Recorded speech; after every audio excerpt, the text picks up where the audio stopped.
नमस्ते, आप सभी का एक बार फिर से स्वागत है मेरे चैनल पर।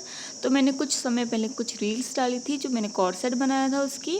तो उस पर काफ़ी लोगों ने मुझे रिक्वेस्ट किया था कि आप इसका फुल वीडियो लेकर आइए। तो आज जो है मैं इसका फुल वीडियो बना रही हूँ। तो आई होप आपको ये अच्छा लगे।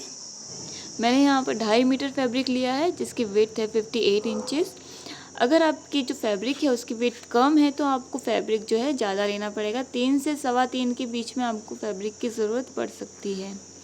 फैब्रिक को मैंने यहाँ इस तरह से डबल फोल्ड कर दिया है और ये 13 इंचेस पे मैंने फोल्ड किया है। आपको अपने हिप का 4th पार्ट लेना है और उसमें 4 इंचेस ऐड करके इस तरह से फोल्ड करना है। ऊपर जो किनारी है इसे हम बाद में निकाल देंगे तो इसे मेजरमेंट में इंक्लूड नहीं करना है। यहाँ पर हम इस तरह से 2 इंचेस पर मार्क करेंगे जो कि हमारा फोल्डिंग में जाएगा पट्टी, और एक स्ट्रेट लाइन इस तरह से ड्रॉ कर देना है। लेंथ में हमें 2 इंच ऐड करके इस तरह से मार्क कर देना है। तो जो 2 इंच हमने एक्स्ट्रा लिया था उसे अंदर की ओर हमें इस तरह से फोल्ड कर देना है। और अब हम शोल्डर के लिए मार्किंग करेंगे तो शोल्डर का हाफ करना है और उसमें मैंने 0.75 इंचेस एक्स्ट्रा लिया है। हाफ इंच जो है हमारा सिलाई में जाएगा और 0.25 जो है वो मैंने लूजिंग ली है। अगर आपको लूजिंग नहीं रखनी है तो सिर्फ हाफ इंच आपको स्टिचिंग के लिए एक्स्ट्रा ले लेना है। और शोल्डर यहाँ से हम 1 इंच इस तरह से मार्क कर देंगे। अब नेक के लिए मार्क करेंगे तो नेक में यहाँ पर 2.5 इंच चौड़ाई ले रही हूँ और यहाँ से हमें शोल्डर को इस तरह से 1 इंच पे डाउन कर देना है। अब हम आर्म होल के लिए मार्किंग करेंगे तो जो आर्म होल है वहाँ पे आपको शोल्डर का हाफ करके ले लेना है। उसमें कोई भी मार्जिन ऐड करने की ज़रूरत नहीं है। अब हम वेस्ट लाइन के लिए मार्क करेंगे तो मेरी वेस्ट लाइन 14 पे आ रही थी और 23 इंचेस पे मैंने एक निशान लगाया है जहाँ से हम कर्व शेप देंगे हमारी शर्ट के लिए। अगर आपको स्ट्रेट रखना है तो आप स्ट्रेट भी रख सकते हैं। अब हमें चेस्ट का 4th पार्ट लेना है, उसमें मैं 1 इंच लूजिंग ऐड कर रही हूँ और 1 इंच जो है स्टिचिंग मार्जिन के लिए। आपको 1 इंच लूजिंग ज़रूर ऐड करना है शर्ट में, जिससे कि आपका शर्ट जो है कंफर्टेबल रहेगा। और इन लाइन को इस तरह से हमें मिला देना है। नीचे से इस तरह से कर्व शेप दे देंगे और जो 1 इंच जो है वो मार्जिन के लिए हम मार्क कर देंगे इस तरह से। अब हमें आर्म होल का सेंटर लेना है और वहाँ से हमें आर्म होल का इस तरह से शेप दे देना है। जो सेंटर हमने लिया था वहाँ से हम हाफ इंच अंदर की ओर जाएंगे और वहाँ से हम फ्रंट का आर्म होल इस तरह से ड्रॉ कर देंगे। हमें इसे ज़्यादा नहीं काटना है। और जो नेक की गहराई है वो 2.75 इंचेस मैंने ली है और इस तरह से आपको वी शेप में नेक को ड्रॉ कर देना है। जो गोलाई है वो 1.5 इंच पे हो रही थी। अब हम इसे कट कर देंगे। तो फ्रंट का आर्म होल हमें अभी कट नहीं करना है, अभी हम बैक के आर्म होल के हिसाब से इसे कट करेंगे। और जो फ्रंट में हमारा जो जॉइंट था कपड़ा उसे हम इस तरह से कट कर देंगे। तो ये हमारा फ्रंट का पार्ट कट हो गया है। अब मैंने फैब्रिक को दोबारा फोल्ड किया है और उसके ऊपर इस तरह से फ्रंट वाले भाग को रखा है। जो 2 इंच एक्स्ट्रा है उसे हमें इंक्लूड नहीं करना है और शोल्डर के ऊपर से इस तरह से 1 इंच एक्स्ट्रा लेते हुए हमें मार्क कर देना है।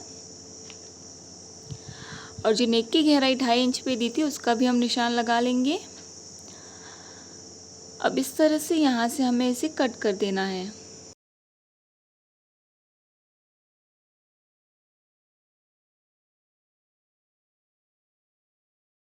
इसके बाद जो फ्रंट का आर्म होल हमारा रह गया था उसे भी हम इस तरह से कट कर देंगे।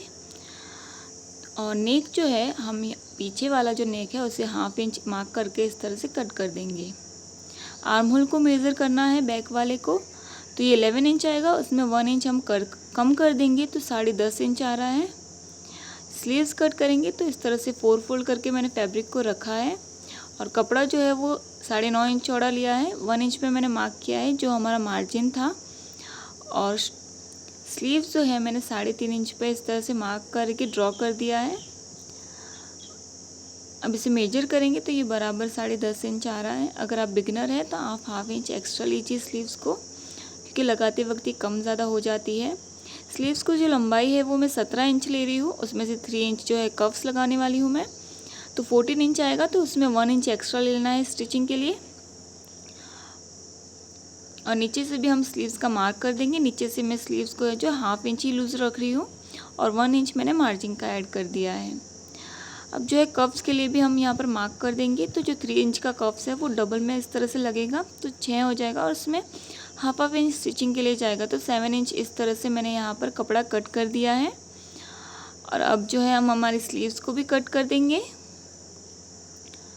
अब फ्रंट के स्लीव्स के लिए भी हम यहाँ से जो है हाफ इंच इस तरह से कट कर देंगे। तो हमारी स्लीव्स भी कट के तैयार है। जो हमारा फ्रंट वाला पार्ट है जो हमने 2 इंच एक्स्ट्रा लिया था उसे इस तरह से 1 इंच करके डबल फोल्ड कर देना है और इसे स्टिच कर देना है।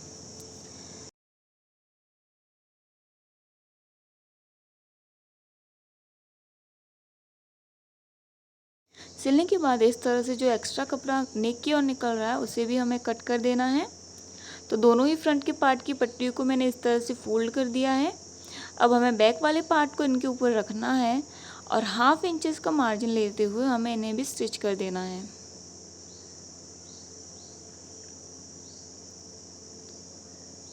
तो शोल्डर को मैंने यहाँ जॉइन कर दिया है। अब हमें इस तरह से इसे ओपन करके रखना है। ये बैक वाला साइड है और जो कपड़ा एक्स्ट्रा है उसे हमें डबल फोल्ड करते हुए बैक वाली साइड पे इस तरह लेके जाना है और उसके ऊपर हमें स्टिच लगा देनी है। तो इस तरह सिलाई लगाने से हमारा जो शोल्डर है एकदम फिनिशिंग के साथ नज़र आएगा। कोई भी कपड़ा इस तरह दिखेगा नहीं बाहर की ओर।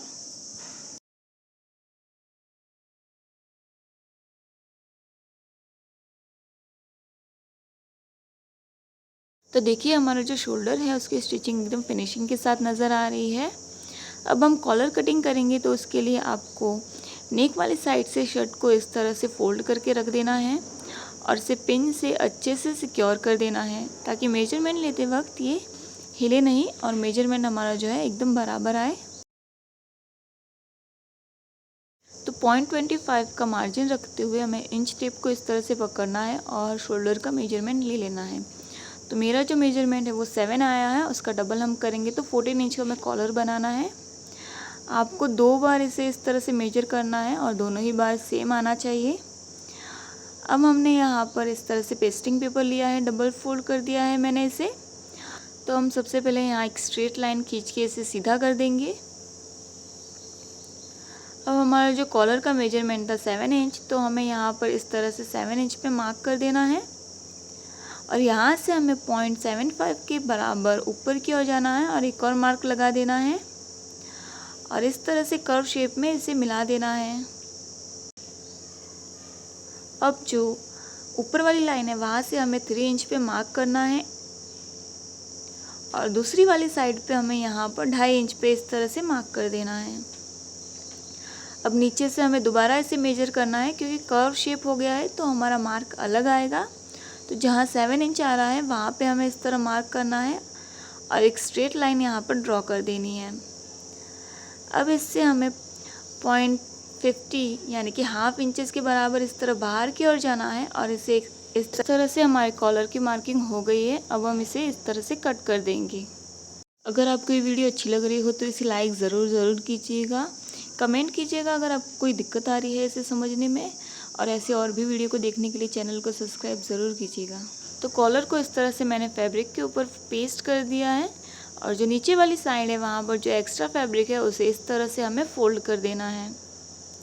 अब इसी के बराबर एक और फैब्रिक लेंगे और जो कॉलर वाला फैब्रिक है उसे इसके ऊपर रख देना है और इसके साइड में जो है हमें स्टिच लगा देना है।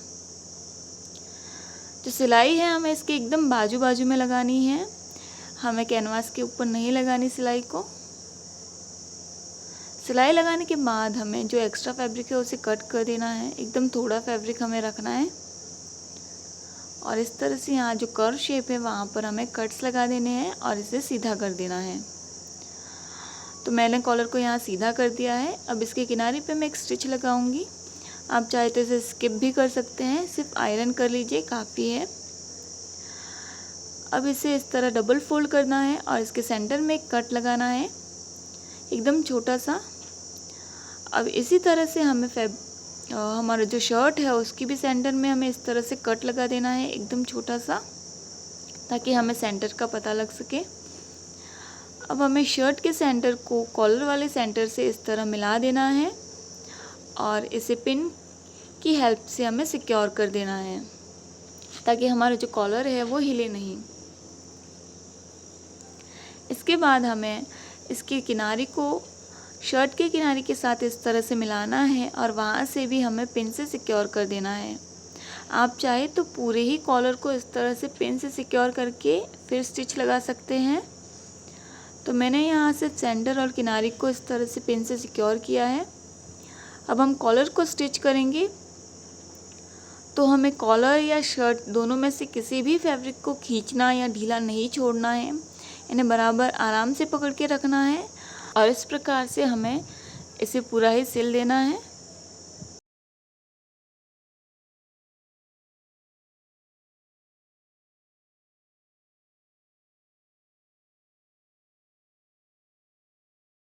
तो कॉलर को मैंने यहाँ पर जो है अटैच कर दिया है और जो अंदर वाली साइड पे जो खुला है वहाँ से हमें जो सिलाई है एक्स्ट्रा फैब्रिक उसे अंदर की ओर धकेलना है और कॉलर को उसके ऊपर रखते हुए यहाँ पर हमें सिलाई लगा देनी है। तो हमारा कॉलर लग के तैयार है। अब हमें बस इसे इस तरह से फोल्ड करना है और प्रेस लगा देनी है।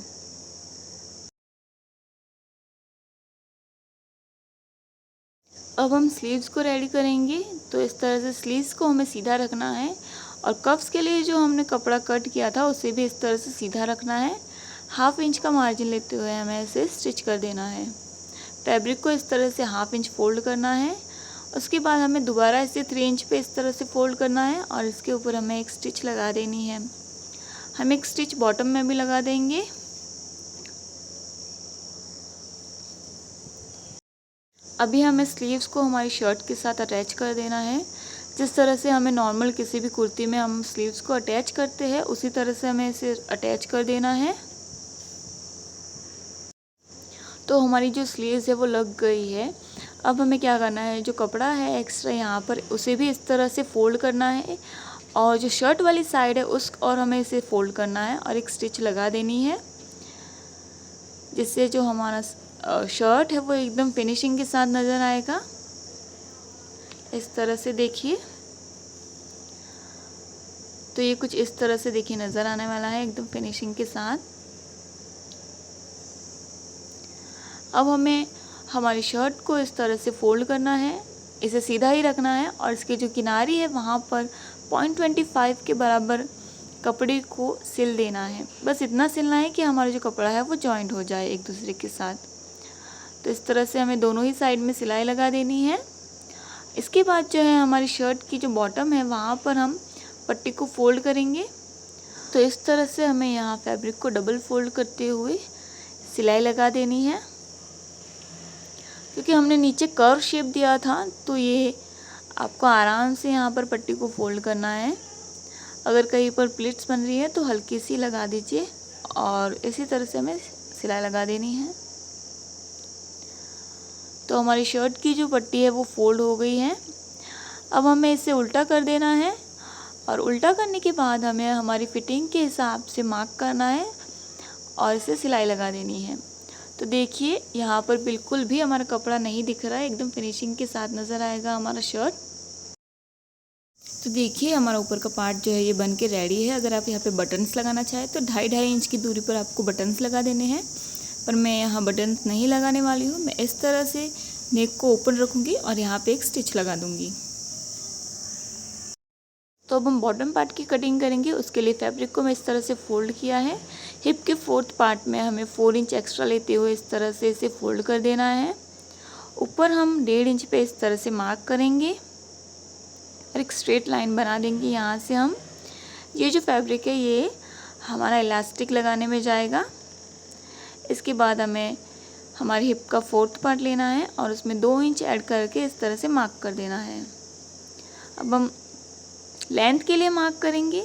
तो लेंथ जो है 37 इंचेस है, तो मैं यहाँ पर 37 इंचेस पे इस तरह से मार्क करूँगी और 2 इंच जो है मैं नीचे बॉटम की पट्टी फोल्ड करने के लिए इस तरह से मार्क कर दूँगी और यहाँ पर स्ट्रेट लाइन से इसे ड्रॉ कर देना है। अब हम क्राउच के लिए मार्क करेंगे। तो इसके लिए आपको आपके हिप साइज़ को 3 से डिवाइड कर देना है। तो मेरा हिप साइज़ यहाँ पर 36 इंच है, तो उसे 3 से डिवाइड कर दिया तो यहाँ आएगा 12 इंच। तो 12 इंच पे मैंने इस तरह से यहाँ मार्क कर दिया है। तो हमें 2 इंच यहाँ से एक्स्ट्रा ले लेना है अब हमें क्राउच के सेंटर को निकालना है और यहाँ से इस तरह शेप को ड्रॉ कर देना है। अब हमें हमारी बॉटम की फुल लेंथ को नापना है और उसे इस तरह से हाफ कर देना है, तो 6.5 इंच आया है और उसे इस तरह से हम सेंटर में निशान लगा देंगे 6.5 इंच को। जो मोरी है वो 11 इंच हमें रेडी करनी है, तो उसमें कोई भी मार्जिन ऐड करने की ज़रूरत नहीं है। 11 को हाफ कर देंगे तो 5.5 आएगा। तो जो सेंटर हमने मार्क किया था उसके दोनों ही साइड में हमें 5.5 पे इस तरह से मार्क कर देना है और क्राउच के सामने वाली साइड में भी इसी के बराबर हम निशान लगा देंगे और नीचे से स्ट्रेट लेते हुए इस तरह यहाँ पर मिला देंगे।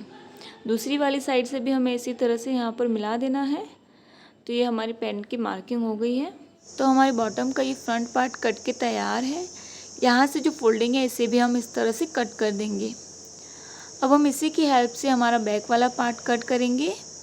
तो इसके लिए फैब्रिक को मैंने इस तरह से डबल फोल्ड करके रख दिया है। अब हमें 1.5 इंच पे इस तरह से मार्क करना है और एक लाइन को ड्रॉ कर देना है। हमारा जो बैक पार्ट होता है वो फ्रंट से बड़ा होता है ताकि जो है पीछे से वो खींचे नहीं। अब हम फ्रंट वाले पार्ट को इसके ऊपर रखेंगे और यहाँ से 2 इंच बढ़ा के निशान लगा देंगे और जो ऊपर हमने इस तरह 1.5 इंच रखा था उसे क्रॉस में इस तरह से मिला देना है। अब हमें क्राउच एरिया से भी 2 इंच इस तरह से बढ़ा देना है और इसे स्ट्रेट लाइन यहाँ पर ड्रॉ कर देनी है। यहाँ पर भी हम क्राउच का शेप दे देंगे और इसी तरह से 2-2 इंच करते हुए हम इस वाली साइड पे मार्क कर देंगे। तो जो बैक वाला पार्ट होगा हमारा वो जो है 2 इंच इस तरह से एक्स्ट्रा होगा। इस वाली साइड में हमें कुछ भी चेंज करने की ज़रूरत नहीं है, एज इट इज़ मार्क कर देना है। अब हम इसे कट कर देंगे। तो हमारा जो पैंट है वो कट के तैयार है। अब हमें हमारे फ्रंट वाले पार्ट को इस तरह से सीधा रखना है और फ्रंट के ही पार्ट को इस तरह से उल्टा रख देना है। इसके ऊपर दोनों ही पार्ट को इस तरह रख के हमें क्राउच एरिया को सिल लेना है। तो मैंने यहाँ सिल लिया है और इसी तरह से हमारा जो बैक वाला पार्ट है उसके भी क्राउच एरिया को मैंने यहाँ सिल लिया है। अब बैक वाले पार्ट को फ्रंट पे इस तरह से रखेंगे और जो इसके किनारी है वहाँ पर हमें इस तरह रख के इसे सिल देना है। तो दोनों ही साइड से हमें इस तरह से यहाँ पे सिल देना है। तो मैंने यहाँ पर जो है दोनों ही साइड से सिल दिया है। अब हम जो है इसकी पट्टी को फोल्ड करेंगे। जो 2 इंच हमने रखी थी इस तरह से फोल्ड कर देना है। एक साइड पे मैंने इस तरह से फोल्ड कर दी है। अब इसे क्राउच एरिया से इस तरह से पकड़ना है और यहाँ से जो है हमें स्टिच लगा देना है। देखिए पैंट को मैंने यहाँ सेंटर से भी इस तरह से सिल दिया है, 1/2 इंच का मार्जिन लेते हुए। इसके बाद इस तरह से मैं इसे डबल फोल्ड करूँगी और इसी तरह से फोल्ड करके हमें सिलाई लगा देनी है। तो पूरे ही पैंट में मैंने इसी तरह से फोल्ड करके हुए सिलाई लगाई है, चाहे वो क्राउच एरिया हो या साइड की स्टिचिंग हो। इससे जो है हमारा पैंट एकदम फिनिशिंग के साथ नज़र आएगा। तो देखिए ये वाला जो है हमारे पैंट का फ्रंट वाला पार्ट है। तो यहाँ से एक हिस्से को हमें इस तरह लेना है और उसे फोल्ड कर देना है और ऊपर जो है हमें 1.5 इंच पे मार्क करना है जो हमने बेल्ट के लिए लगाया था इलास्टिक डालने के लिए फोल्डिंग में। इसके नीचे हम 5 इंच पे एक और निशान लगाएंगे। तो यहाँ पर जो है हम टक्स लगाने वाले हैं। तो 1.5 इंच पे हमें स्ट्रेट सिलाई लगानी है और उसके नीचे जो है हमें क्रॉस में इस तरह से टक्स ले लेना है और इसी तरह से हम फ्रंट के दूसरे वाले पार्ट में भी हम टक्स लगा देंगे। तो जो हमने इलास्टिक के लिए जो कपड़ा रखा था 1.5 इंच उसे हमें इस तरह फोल्ड करना है। पहले 0.25 के बराबर कपड़ा फोल्ड करना है। इसके बाद हम 1.25 इंच जो कपड़ा है उसे भी फोल्ड कर देंगे। यहाँ मैं 1 इंच का इलास्टिक यूज़ कर रही हूँ। तो इस तरह सिलाई लगाने के बाद हमें 2 इंच के बराबर कपड़ा जो है वो खुला रखना है ताकि हम इलास्टिक इंसर्ट कर सके। तो जो इलास्टिक है वो आपको आपकी वेस्ट साइज़ के हिसाब से ले लेना है। आप जनरली 2 इंच जो है कम ले सकते हैं अपनी वेस्ट साइज़ से और इस तरह से हमें जो है इलास्टिक को इसके अंदर इंसर्ट कर देना है। तो मैंने इलास्टिक डाल दिया है। अब इसे इस तरह एक दूसरे के ऊपर रखते हुए अच्छे से जो है सिक्योर कर देना है। तो इलास्टिक को सिलने के बाद जो हमने सिलाई जो खुली रखी थी उसे भी हमने सिल देना है। और पैंट को इस तरह से अच्छे से खींचना है ताकि जो हमारा इलास्टिक है वो सब जगह इक्वली आ जाए। अब देखिए जो हमारा पैंट है वो 4 भाग से बना हुआ है, तो एक भाग को हमें इस तरह से पकड़ना है खींच के, और पीछे से भी खींचना है और सिलाई लगा देनी है। इस तरह से चारों भागों में सिलाई लगाएंगे तो जो हमारा इलास्टिक है वो एक समान होगा सब जगह। अगर आपने वीडियो को एंड तक देखा है तो अब इसे लाइक भी कर दीजिए।